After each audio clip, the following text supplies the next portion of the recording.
Hello and welcome back to my RC channel. I'm AndyRC and today I'm going to be taking a look at the BetaFPV X-Night 35. This is a 3.5 inch HD quadcopter, so it comes with a Cadex Vista unit and also a Cadex Polar camera. And in my opinion, it is competing directly with the Emax Babyhawk II HD. In fact, it's really difficult to pick between the two in terms of price and also specs. So if we go on to the BetaFPV website, you can see that the price is $359.99 US. And if we go onto the Emax site, the Babyhawk II HD is also $359.99 US. However, there is one big difference, and that is the receiver. You can see that is the price with a D8 receiver, not a great receiver, not good range. Yeah, sure, you can get a TBS receiver, that's going to send the price up. You can get PMP, that's, add your own receiver and get the price down. But the X-Night 35 is that price with an ELRS, so Express LRS 2.4 gigahertz receiver, and that is a much better option. You can also do PMP as well, and also TBS. The one thing that I really like about the X-Night is the accessories that you get with it, because the Babyhawk II, it didn't come with anything. In fact, you only got one set of props, which at the time was a problem because there were no other 3.5 inch props. Oh, another thing I should say as well, when I initially reviewed the Babyhawk II HD, it had a Cadex Nebula Pro camera, so basically same as the DJI camera. But if we go back to the Emax website, you can see that they are now shipping them also with the Polar camera, and I've looked everywhere and that seems to be the case. Not sure why they have done that. Personally, I really like the Cadex Polar camera, but some people will prefer the original DJI camera or the Nebula Pro instead. The Cadex Polar is stuck in 16:9, but it's much better in low light, which we have here in the UK. So yeah, specs wise, they are pretty much like for like, and I'll talk a bit more about that later. But with the BetaFPV model, you are given a spare set of props, which is interesting because they are a different type of prop than these ones. So we have got the HQ props and then the gem fan props, and you get a full set of those. The difference being with the gem fan is that you do have to put these inserts in here. What is the difference? Well, I think the gem fan ones are stiffer and these ones are more bendy. They both are the same size, so they are a 35-20 pitch. I think the difference being is, this one's a heavier prop, probably going to be a little bit more durable. You also get given one of these. It's a 90-degree USB connector there, and that is for your flight controller. However, one downside, and you might be able to see it, is that this screw here that holds the all-in-one board in gets in the way of the USB port on the Cadex Vista, so there is no way to activate and update it. You have to remove this screw. Just a little thing, I suppose. It didn't really bother me, but it's something that you do have to do. As you can see, I've got the Cadex Peanut camera mounted on this model. Don't mount it like this. I thought I would be clever and get the props out, but then I remembered that when I had this in the horizontal orientation on this guy, the props didn't get in shot anyways. And as you can see on both of these models, the props do just slightly get in front of the camera. But when this is on its side, then you put it through all of the processing, so all of the smoothing and stuff like that. You don't get the props in shot anyways, and you don't get the props in shot in the camera either. What this has done is just made it really wobbly, and actually still performed pretty good, but there was a bit of jello there. If you mount it on the side, then you won't get any jello at all. Talking about this mount though, BetaFPV does provide you with this package. The mount for the camera, you don't get the housing, but you get this. Now, I have to say, the print quality isn't the best. It looks like it's been drawn with one of those 3D pens. Sorry, BetaFPV. But one thing that BetaFPV has done is given you the STL file. So if we go onto the website, you can see that we have got all of the 3D printed parts, because there's more 3D printed parts on this frame, and you can print them off yourself. And what I actually did was I remixed it, because if you look here, when this plate sits on the top, on their version, the sort of bracket is pushed backwards like that. But we have got all of this space up front here, and it's not going to interfere with the camera, especially like a freestyle model. So I remixed it, I moved it forward, and I'll make that STL file available in the video description if you want to print it off. I recommend TPU, but also PETG should work just fine as well, because this one's actually PETG, and it flexes, of course, and it does not break. But you don't get that with the Emax model.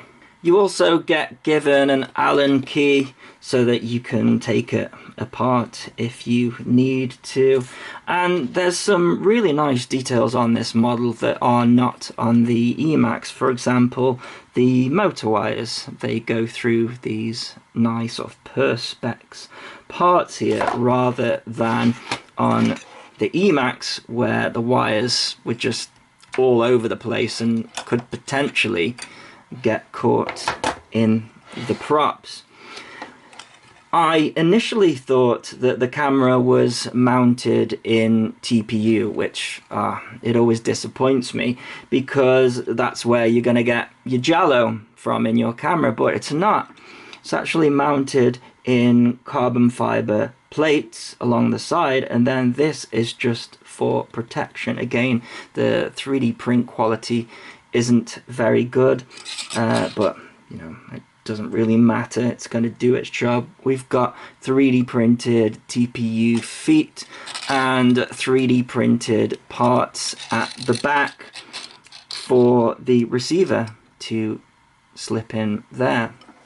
We've also got a custom antenna which lifts up much higher than the Emax one. The only downside is that it is not constrained, so if that got tugged on really hard, it's literally just connected to the micro UFL connector and could get ripped off, whereas the Emax one, you know, it's constrained, it is stuck in place there, but lower down. So if you've got a battery here or a camera, then it's going to block the signal, but this one's probably going to be more durable. As I say, in terms of specs, there is literally nothing between the two. So the weight without a battery, 142.9 grams, and the Emax 139 grams.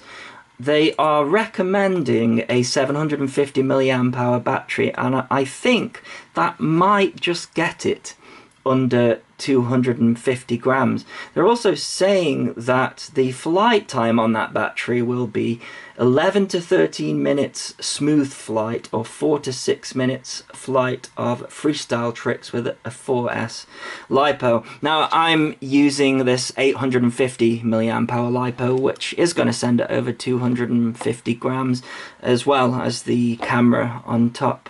In terms of the flight controller and ESCs, it's an all-in-one, so we've got an F4 flight controller and 20 amp ESCs. On the Emax, it is 25 amp ESCs, so like I say, nothing between them. Motor, 1404 3700 kV, and on this one, we've got 1404 3800 kV. So theoretically, this one should rev slightly higher, but you know, in reality, that's not usually the case, probably be very similar.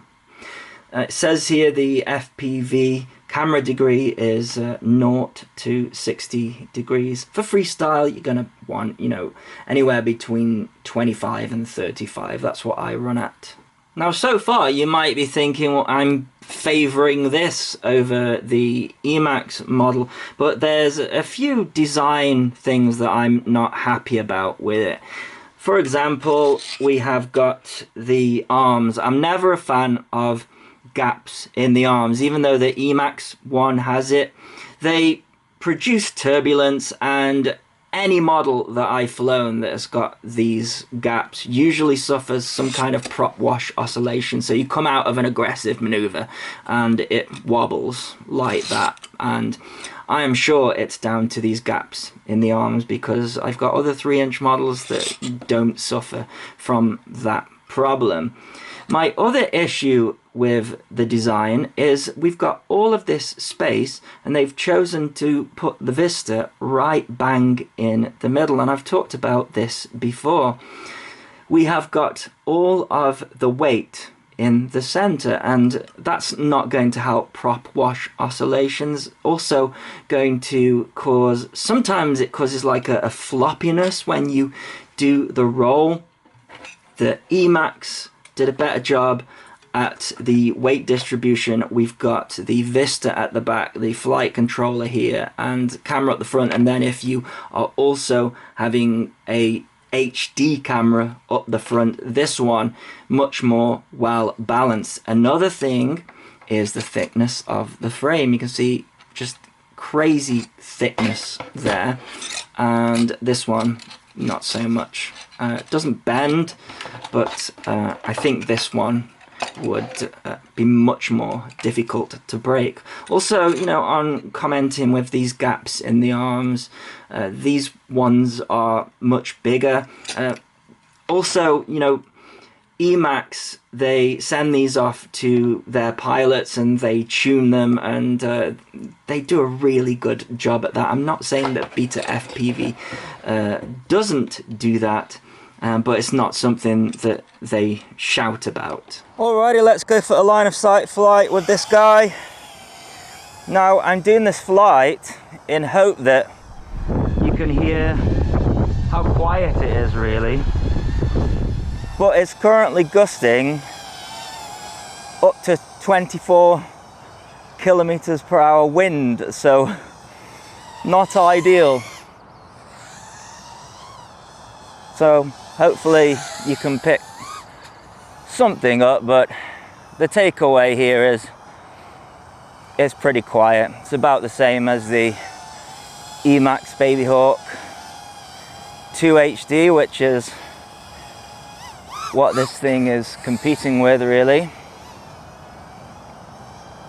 Not hearing any flutters or anything like that. Feels really smooth.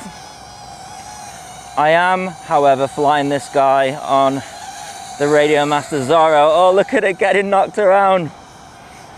It's ridiculous wind. Yeah, it's amazing how changing transmitters can turn you into a complete noob.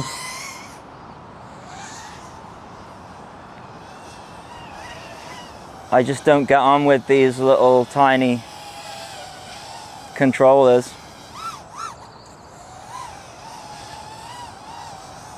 But anyway, as you can see, flies nice, line of sight, even when it's getting destroyed by the wind. Let's see what the punch is like. I need to be careful that it doesn't get blown away though, so let's go for it. Yeah, plenty of punch. Now there's blue skies here, but believe it or not, it was snowing literally 10 minutes ago. Which is why it's gone dark all of a sudden. So I don't think we've had a day, at least in February, maybe even January, where it didn't just rain all day, or we have some kind of storm with a name. But yeah, this is handling the wind really nicely. Feels really smooth, but of course, you know, any sort of wobbles and stuff like that, it's gonna come out and show itself more FPV. Now I know what you're gonna say, Andy, you've got that camera in that silly orientation, so it's gonna be off balance anyways, which is true. However, if you stuck a naked GoPro on there, it would sit at about that height. I think my main problem with this one is just going to be how they've mounted the Vista in the middle, so everything's on top of each other, all the weight is on top of each other. And just from my experience of flying so many of these, maybe even 1,000 drones, quadcopters, whatever. Same with a car, even weight distribution is important. But that's what they've decided to go with.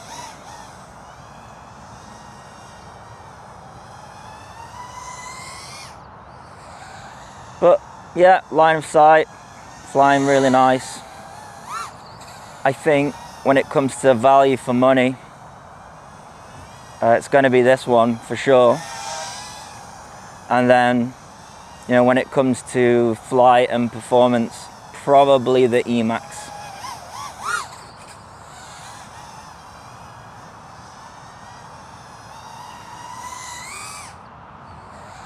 Oh, I did feel a little bit of a wobble there on the power loop. You just can't do a power loop because the wind just wants to push it.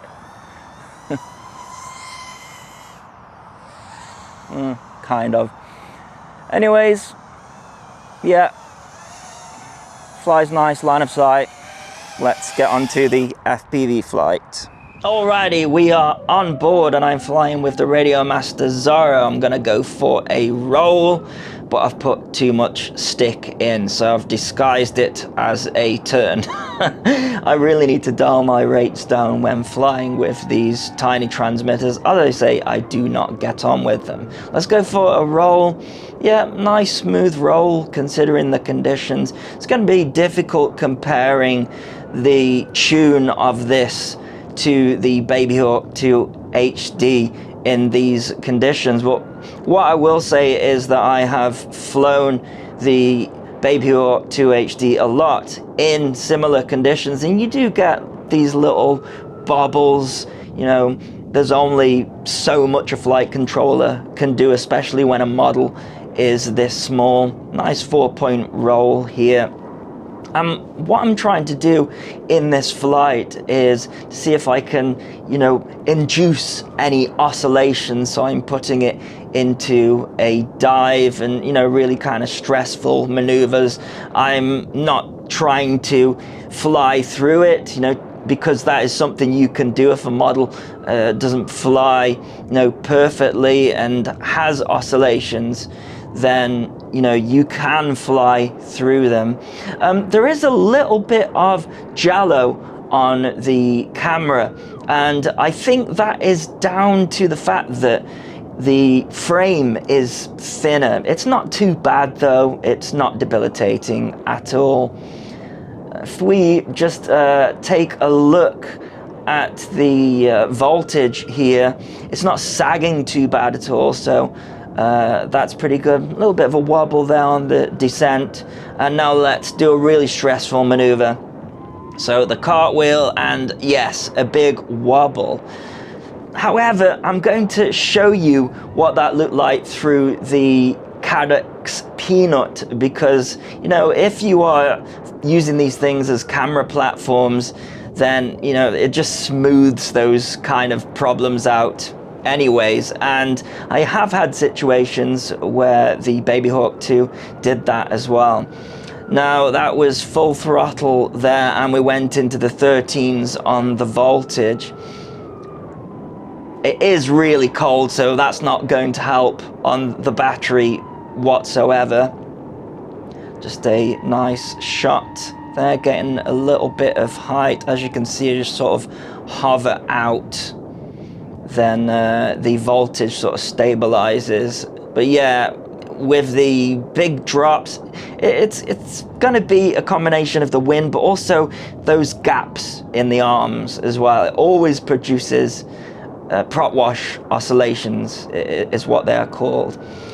Big punch out when we're into the 13s. We're definitely damaging the battery here at this point.